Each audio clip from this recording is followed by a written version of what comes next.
before you do anything else in Enfield, I want you guys to build this AFK farm. This AFK farm is the only way you guys can actually gear up your operators. And I'll tell you and show you how.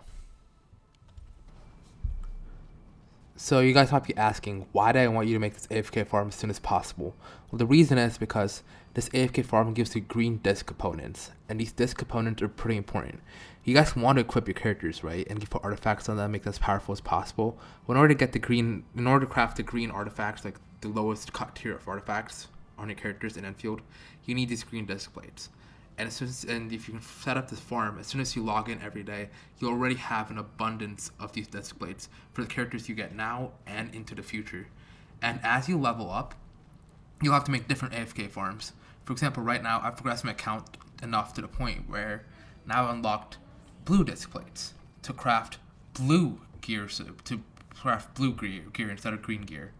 So all my characters currently have green gear, and I still haven't unlocked the components to build the blue AFK farm yet. Once I do, I'll make sure to build that, and that way I can craft blue gear as soon as possible.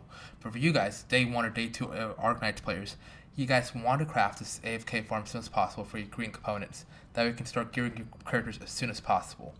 And it's just, a simple fact of just, getting the blueprint. The blueprint is something you get. That's about playing through the game.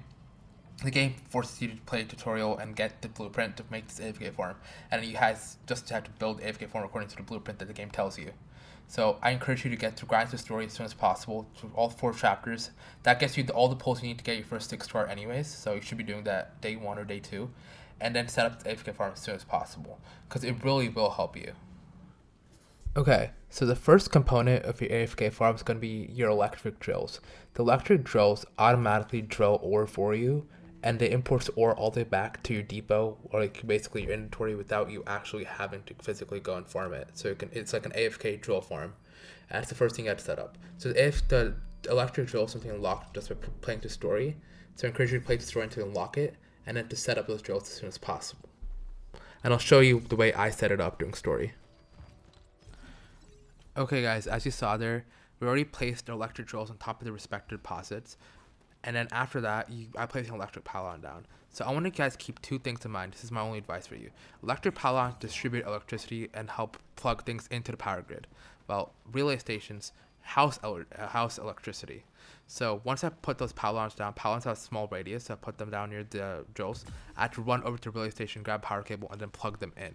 So that's my only advice for you, so keep that in mind. Relay stations house energy, electric pylons distribute energy. So you guys might have noticed something in that last clip. So when I removed the electric pylon, it gets disconnected from the power grid. That's why when I placed it back and I moved it in a different position, it was not collected and connected to the power grid. So when that happened, just go back to the relay station, grab a power cable, and make sure you plug it back in. And that's all you need to do. Okay, so you guys saw how we set up the AFK farm for the purple ore, right? So now you guys just repeat that for the original ore. Just repeat the same process. And then after that, you just get to play the story to get to unlock the blueprint. And then you guys do what I did at the beginning of the video, of just setting up the AFK farm. And the blueprint will tell you exactly how to do it, because when you get the blueprint, in order to get it, you have to go through a tutorial stage. I struggled personally going through the tutorial, so if you guys need help with it, let me know. I will drop the tutorial for you guys the way I did it through while I was playing. And that's it. Once that's done, you'll get your gear components. And look forward to part 2 video tomorrow, guys, where I'll go over the gearing system, because this is part 1, where you can just get the components to make the gear. I'll go over the gearing system, how to gear characters, what you're looking for, and stuff like that. So if you're looking forward to that, please tune in tomorrow, and I'll appreciate your support on these videos, and I look forward to next time, guys.